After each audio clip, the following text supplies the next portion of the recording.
Thank you very much for chatting to us about Saturday. Starting off in the first race with horse number 1, Labrado, and of course Mark Khan will be aboard. Oh, Andrew, he's been horses taken a while to come to hand. He's improving all the time. I think he's got a nice draw for a change, and he's got to be a runner there. Yeah, and he's quite a nice individual. Ran a good race first time out. Competitive race where there's horses that run behind Al Yassat, which is pretty good form. Horses improved a lot. He must have a strong each way chance. Adam, starting in the second race with horse number 6, Schengen Girl, who's drawn 5, and she has a young apprentice Klink aboard. Andrew, yeah, this filly, she's been slightly disappointing. She didn't grow much from when we bought her, and I think that's been a big factor to why she hasn't really improved. She's just staying small, and she's been a little bit disappointing. She showed nice work earlier on, and then she's just sort of stayed there. So she has left us scratching our heads as well. Nathan's put a lot of work into her. We've tried something different at home. We've just been working on the poly track, and she's showed a lot of improvement. Maybe the lighter surface suits her better because she's so small, but she has shown improvement. And I think with the 4 kilo claim, the track's quite quick at the moment. Possibly she could show some sort of improvement on Saturday, and that's all we could really hope for. Decision time, if my memory serves me correctly, ran last week, number 7 in the third of the afternoon.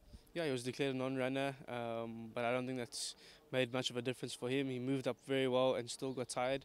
So, we just used it as a gallop really then. He should have come on. This will be his asset test. I'm expecting a decent run. And he's a horse not short of ability. Yeah, Verimax on his day would definitely be able to beat a field like this. He can run slightly in and out. I'm happy with his work at the moment, and I think if he puts his best foot forward, he'll be a big runner.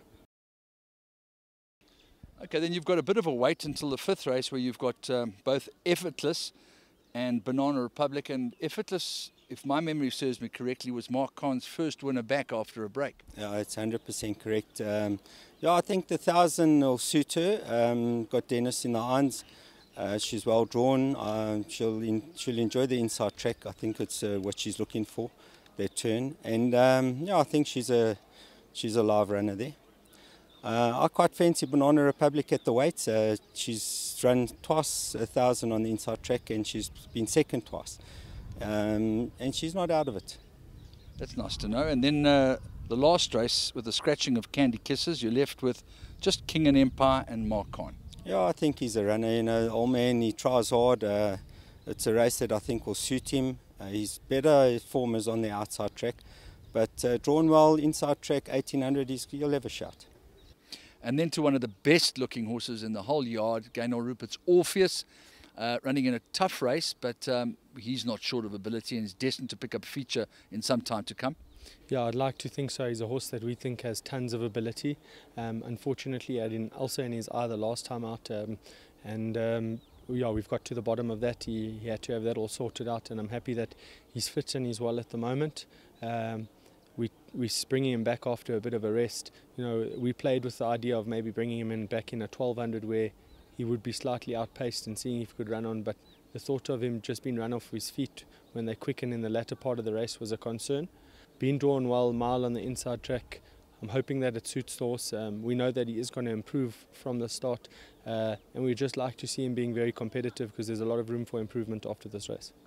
Fair to say that he's probably got Mike de Kock's Noble Secret to beat, but now with the eye abscess fixed up, maybe he can see himself into the winner's enclosure. Yeah, I think that at the weights, Noble Secret would be the horse to beat. It's nice that there is a bit of support for these assessment plates.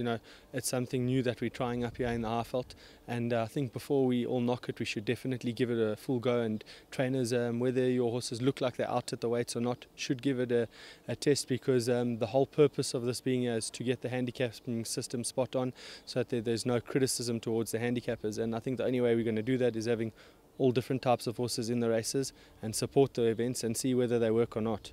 The first of the innovative assessment plates, and we start off with Noble Secret, who's prohibitively priced, but because of his classic form and his merit rating. Yeah, obviously he's a smart horse. This is just the start of his campaign for the season. Not 100% wound up, but he's obviously a lot stronger than the field, and if he delivers his best, then he should put in a good performance. What about Only to Win? I think obviously she's a little outclassed here. She'll just need the run. And I think this is your mom's horse, Rajasthani Queen? Yeah, Rajasthani Queen running today, Thursday. So we'll see how she takes that run and decide if she needs to run again. So was it just basically to keep the race alive? Basically. And then we move on to number 1 in the 8th, and that one is Fragrant Miss. Yeah, she's been doing nicely. She seems to be well handicapped. Hopefully she hasn't reached her top yet. She's in good form, expecting a decent run.